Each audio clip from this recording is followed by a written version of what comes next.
Welcome back to Western Synergy. My name's Nathan Johnson, and every week or so here, we invite someone really interesting or an entrepreneur or just someone generally innovative or fun to talk to from Western Canada. I'm joined by Jenna Letain today here with BeeSafe Biotech. Appreciate you taking your time to come on and talk to me. I know a little bit about bees, but maybe we'll start out by just kind of asking if you can tell me a little bit about your story and kind of how we got to this really cool laboratory in the University of Lethbridge. So I'm Jenna. I'm COO and co-founder of BeeSafe Biotech, and we're a startup company based out of the University of Lethbridge, and we're developing rapid test kits to detect honeybee pathogens so beekeepers can get a faster answer as to what's infecting their hives. And this idea started as a side project during my master's at the start of 2022. We've just kind of been rolling with that, and we're really excited to keep working on it. And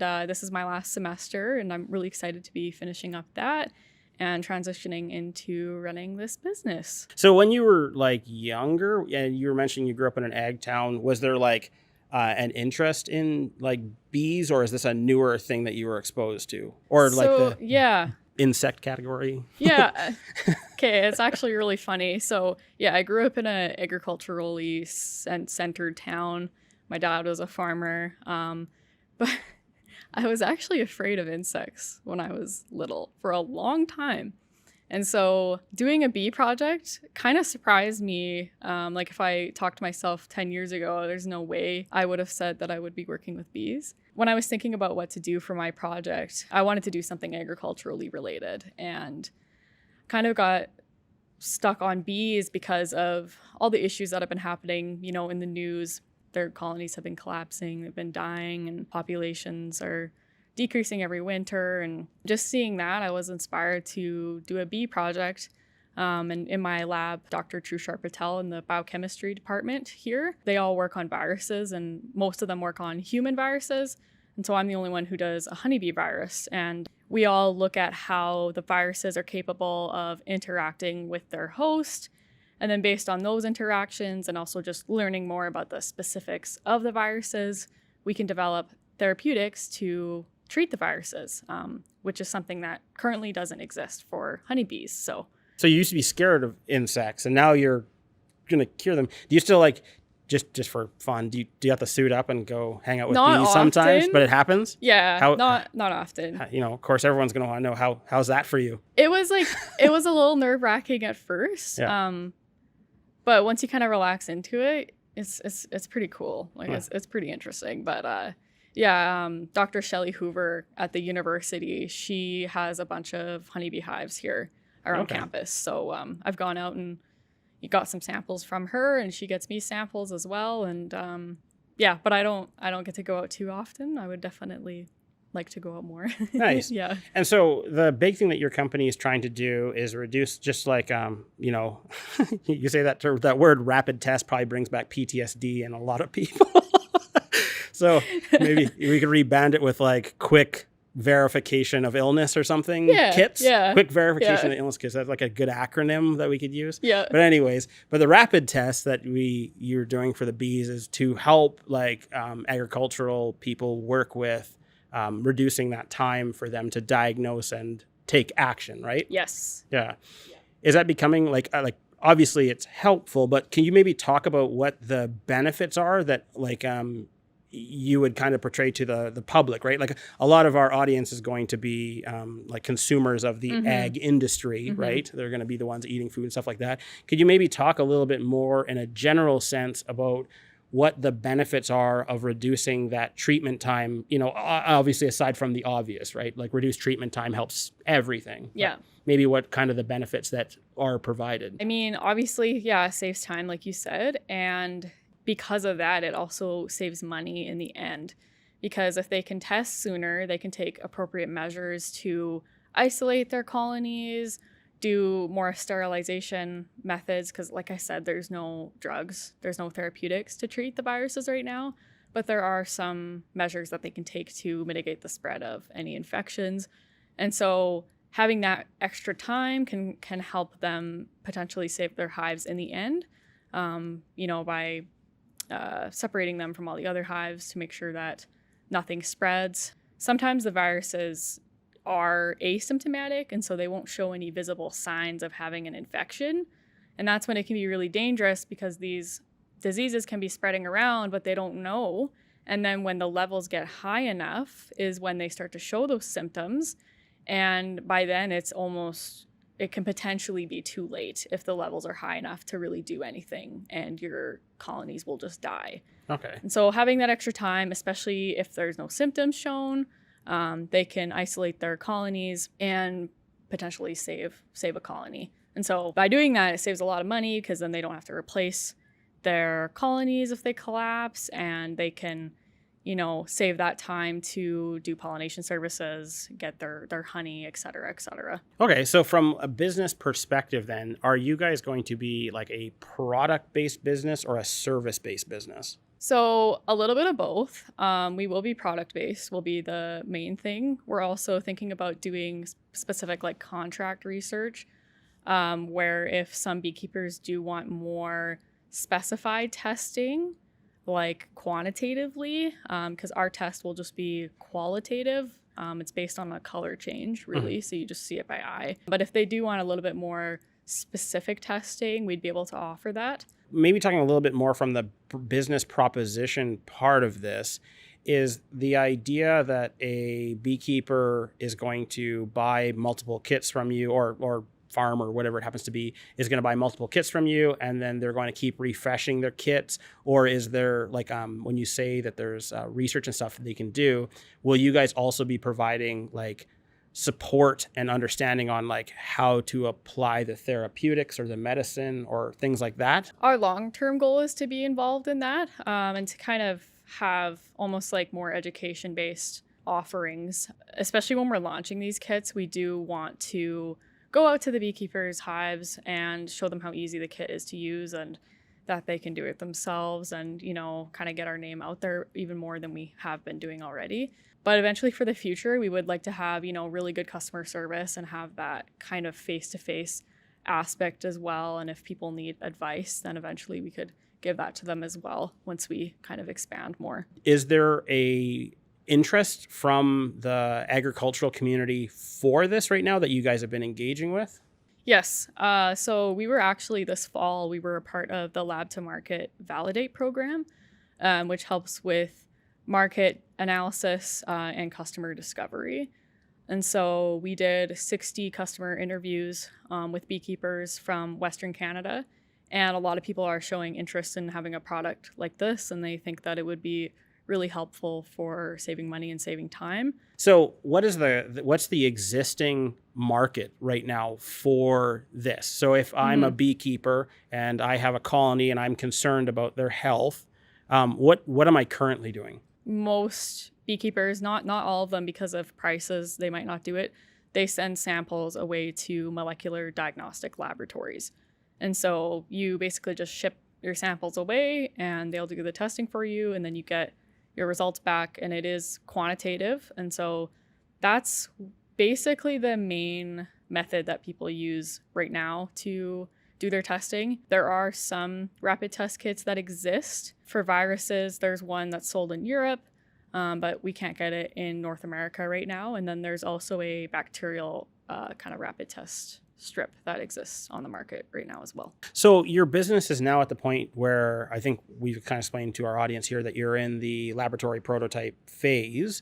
Can you talk a little bit more about some of the things that you guys went through to kind of bring the business to this point? So like, I know you were a master's student, so I'm guessing you guys went out for funding, or you were utilizing potentially some of the support networks for technology or ag tech in Southern Alberta. Do you maybe want to talk about that a bit? Yeah. So our business journey started about last year in January, or this year, January, I suppose, January 2024. Yours not done yet. Yeah, almost there. It's almost been a year. Yeah. And at that point, we realized that we were getting good results in the lab. Things were working out well. And after talking to a few beekeepers, there was some interest in what we had. And so we were inspired to join a few programs to learn more about entrepreneurship, what it takes to be an entrepreneur, and the steps to take to basically start a business.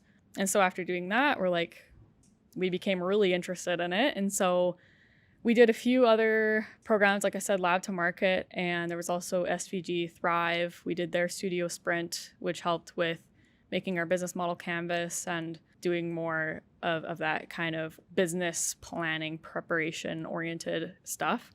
And we also joined RINSA, which connected us with a few mentors to kind of get us on the right footing to move forward with business development. We applied for a few different fundings and we're just waiting to hear back about those. And so we're feeling pretty hopeful that we'll get those, and that'll really help us tremendously with our prototype development. For our audience, there's a lot that goes on where we're located here in Western Canada and specifically Southern Alberta.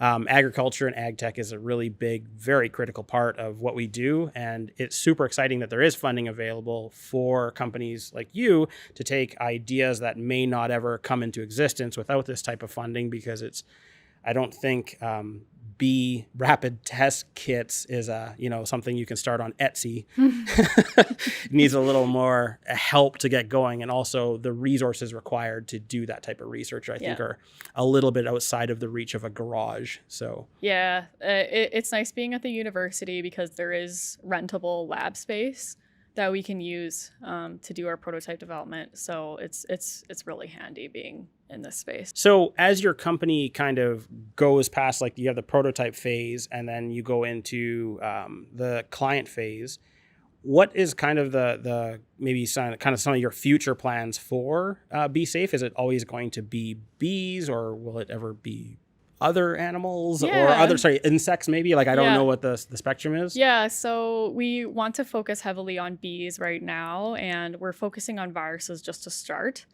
And the technology that we're using, it acts as a platform, so it's not too difficult once you already have a pipeline established to create other tests for other diseases. And so we would like to move on to bacterial diseases and fungal diseases for honeybees, and then eventually potentially branch out to other agriculturally relevant diseases like in crops or other livestock as well. Okay, perfect. So you guys might be making rapid test kits for lots of things in the agricultural sector as time goes on. That's like the really big vision for a few years down the road once we are able to scale up a little bit more. But yeah. When we talk about new businesses and stuff, like, there's kind of an ongoing joke that in your first year you lose money, in your second year you make no money, and then your third year you might break even. Mm-hmm. Is there like a timeline that you look at that you would like to see your company kind of being at that place where you're shipping these rapid kits to the bee farmers and farmers so that they can start using those things like in field? Yeah, we're hoping 2 years from now to have a minimum viable product, like a working prototype, after doing field testing and getting that confirmed. And then at that point, we can start selling to beekeepers for them to use. So kind of that 3 to 4 year mark, we're hoping to really start getting, more sales, just because it is a long process for prototype development. But we're feeling hopeful that after doing all the field testing in 2 years, after 2 years, we'll have a product that's ready to sell. Is there any hurdles that you've had to kind of face in getting to this point that would be that really kind of stick out to you? I guess funding is always a hurdle.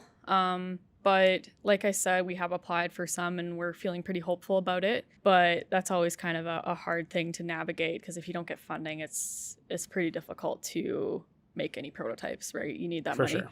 Sure. So that's definitely one big hurdle. The other thing for me is being a master's student. It was kind of hard to do both at once. But now that I'm almost done that, I'll have a lot more time to do business development. And so I'm excited for that. But there's no other massive hurdle. Obviously, just getting a working prototype, we're probably going to run into some roadblocks that we're trying to plan for and do risk assessments for. But can never be sure about everything. So No, it Yeah. is definitely hard. If the business world was nice and streamlined and you could buy one book and make it easy go out of it, I think every single person would definitely hit the ground and try Yep. to accomplish Yep. that. So on the funding part of it, are you currently just searching for funding, or are you also potentially taking on, like, say, investors or angel investors from the ag sector? Right now, we're just looking for non-diluted funding. But probably after 2 years, we'll be more open to looking for investors. But at the moment, we're not really seeking any angel investors unless there was like maybe a really good opportunity. So what made you decide to kind of take on the COO role within this whole thing? I think I do kind of have more of an interest of the business side of things. Our other co-founders, our CSO, our scientific officer, and she has a really vast background in microbiology, and so she's really good at developing some of our tech, the tech aspect of it. And so I think I picked COO just to kind of focus on everything as an overview and really on the business side and developing that. So I'm the CEO in our company, and I'll say you're taking on the COO role is a harder role. So I was curious why, in my opinion, you picked the one that I would say it's definitely tough. Each executive position has its own differences and stuff, but the COO is definitely a unique one because the CEO generally comes up with where we're going, and then the COO has to make it happen. Yeah. And so it sometimes, if the CEO says over there and over there is, a very long way and stuff like that, it's definitely adds more challenge. So you're mentioning, though, through Rinsa and the other things that you do, you are getting like supports and stuff. And how has that been for you? Like, how has been engaging with those supports? It's been really helpful. It's just kind of getting those questions in our head going to kind of understand where we need to go next and to make sure that we're taking those steps correctly to mitigate risks and just make sure that we're on the right track to be successful. Rinse has been really helpful, like especially with the really simple stuff like the business model canvas and getting that stuff going as well. And alongside Rinsa, we were recently accepted into the I'm YAG program, which is Innovation Masterminds, ran by Brastone Ventures, and they're matching us with mentors from their Council of Founders. And so that'll also help us with business planning and financial projections, blah, blah, blah, just getting that stuff kind of all planned out. It sounds like, the support network's there. If you're obviously going to your support network, common question that's asked, what's the biggest risk that you think you guys have with undertaking this? The biggest risk would be our prototype not working, like the field usable prototype. But we're feeling pretty confident because we have such a good team with a vast background, biochemistry, biology. We have another person who's has a lot of experience with bees who will help us with our field testing. And so I'm confident that we'll be okay. But there's always that risk, right? Because if the prototype doesn't work, then that you don't have a product. Like I said, we have such a good background, and having, like, personally, I have a bit of a background with a startup company who worked on biosensors, so basically like another testing device. And so I kind of have that experience as well. And also seeing how the business ran back then is kind of prepping me going forward with this. When you're running a company, this is maybe a question for myself that's in the science category. Is there like anything that you find that's particularly different, like say for our audience out there that's kind of around, the more conventional services, industrial, commercial, all those different things? It's not often you talk to a science-based business. Yep. Is there anything like you would say that's different in a science-based business that, people don't know a lot about? This kind of actually goes back to your previous question as well of what's your biggest risk? Because what I've seen is a lot of science-based companies will have their solution already ready to go for something that initially wasn't a problem. Because that's a lot of companies that get spun out of research done at universities. You have something that was working in the lab, and then you're like, okay, I'm going to make a business out of this. But then you learn that, okay, this actually isn't needed. This wasn't a problem for our customer to begin with. Yeah. And so I think we've been doing a really good job at getting out, talking to customers, seeing if there's interest, seeing if this is actually a problem before we get too deep into the weeds and dump a lot of money into prototype development. And so we have found that there's interest in our product, and people said that having rapid testing would be really helpful for them. So I think just seeing a lot of science-based companies, that's something that maybe some people don't think about, when they look at companies like this, that it's important to actually have a problem to solve and not just have something that you're like, oh, look at this. It's so shiny and it works so well, but nobody needs it. Yeah. Well, and it's like super common thing when you're going through business ideation is that a lot of times people ask, can we do this? And then they forget the next question is, do people want this? And so a lot of times it's like, it's a high level of technical expertise that's saying like, hey, look, we invented this, new thing. And clearly everyone wants this, or it's the best solution to this problem. And then, they get asked, well, who wants it? And then, that effectively is a business, is that, if you have anything in the world and you can say, oh, I have a lot of people that want this, great, you have a business, away you go. And so I find it fascinating that it's a taught thing to start with that first, where it should be kind of obvious, because I think everyone, including the audience, understands that for a business to live, it has to transact something. Yeah. We've all got lots and lots of really cool ideas, but something ultimately has to be transacted. So that's really cool kind of hearing that from you, that your guys' approach is definitely kind of hitting on those, I think there's 3 different spots for business ideation that sounds like you've hit on all of them. It's something that I've definitely learned within this past year, because like I don't have a formal business background, so I'm learning a ton, and everyone's telling us, get out, talk to your customers, find out if there's actually a need for this, because if not, then you can pivot. Especially like one thing that I find, working in Western Canada is that a lot of the client expectations, clients are very loyal here, but they have high expectations. And so, being in the agricultural sector, and you grew up in an agricultural town, is that your family, parents, friends, people you grew up with, you understand that business is very loyal, but the standards when, there's an expectation of something being delivered is going to be really high. What do you think is going to kind of set you guys apart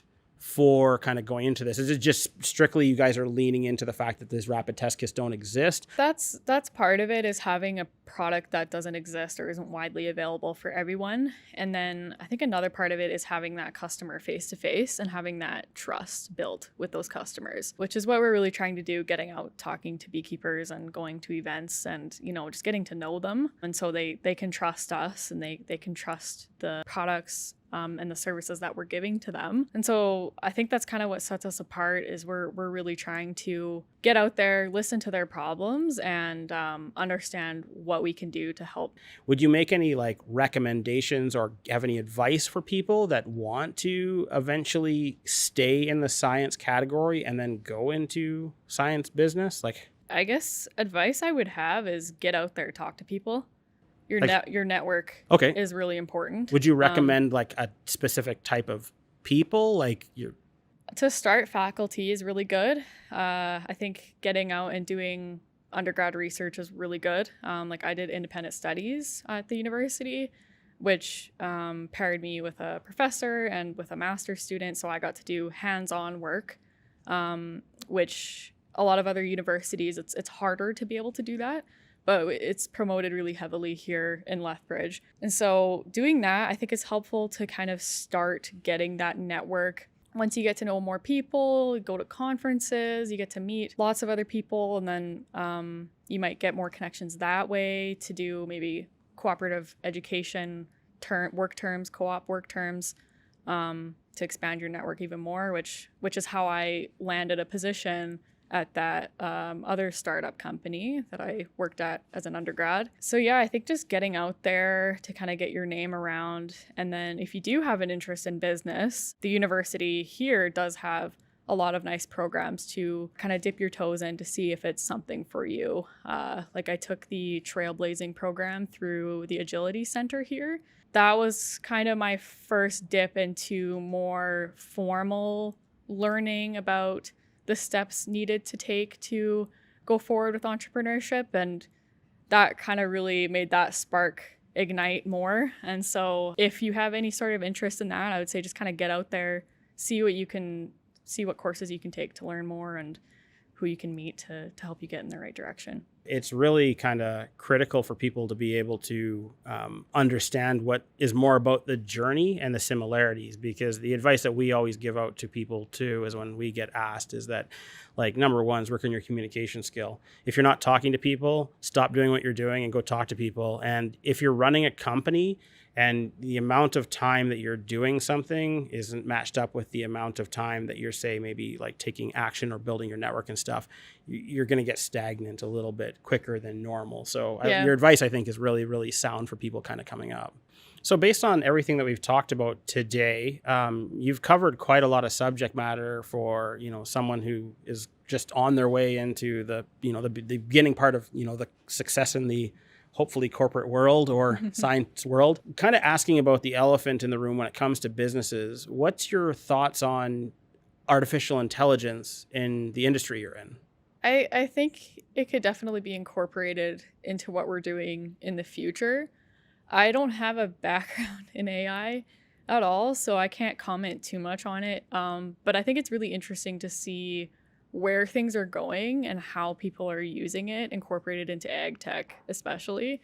So in the future, I think we're definitely going to have some conversations with people who know more than us about AI and seeing if we could potentially incorporate it into our business in the future. It's definitely a very old but new subject. Yeah. And it has a lot, like I would say there's a lot of question marks about it. It seems that it applies to almost everything. But again, I think it's a perfect example of that. The bridges of usefulness need to be established further. So like right now, I think everyone can kind of see that they're like, oh, that's really interesting. And I definitely think something has to be there.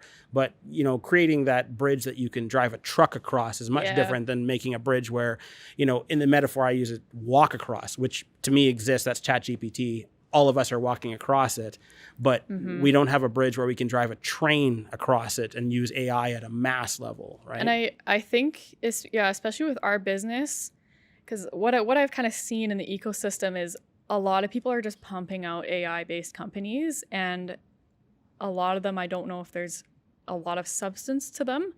And so with our company, we really want to wait until we can confidently incorporate it into our products or something else and be happy with it instead of just kind of doing it because it's trending. Kind of like we're coming to the end here. Is there anything that like you have for yourself that's kind of like over the, say, coming up into the end of the year here, but going into the new year, do you have any goals for yourself within kind of the company or maybe personal goals that you want to accomplish? I mean, definitely getting our prototype to work kind of in this lab environment after 2025. And then moving into 2026, we'll start doing that field prototyping a lot more. And so I think having that would be really exciting to have something that, you can kind of look at and be like, oh, this is actually it. It's coming to fruition instead of just having something that's lab-based like what we have now. And so I think after 2025, having that will be very exciting for us, and it'd be a good milestone to hit. It's been absolutely fantastic talking to you. I learned a lot just from coming in. So again, for our audience, I'm talking with Jenna Letain, and I appreciate you taking the time to talk with us. Yeah, thank you for having me. This was a good chat. And thanks again for joining us on Western Synergy. My name is Nathan Johnson, and I really look forward to talking to you next time.